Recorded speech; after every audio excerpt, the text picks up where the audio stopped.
నమస్కారం అందరికీ. మనం ఏ పూజ చేసినా, ఏ కార్యక్రమాన్ని మొదలు పెట్టాలనుకున్నా ముందుగా వినాయకుడి పూజ చేస్తాము.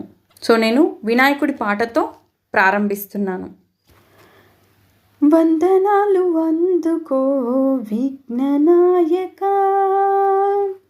ముందు పూజ చేసేదను మోక్షదాయక.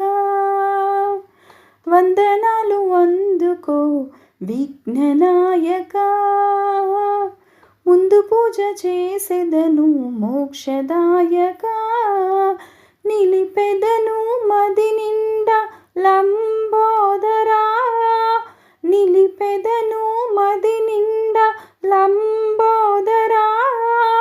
గణనాయక విఘ్నేశ మమ్ముగాగరా, వందనాలు అందుకో విఘ్ననాయక.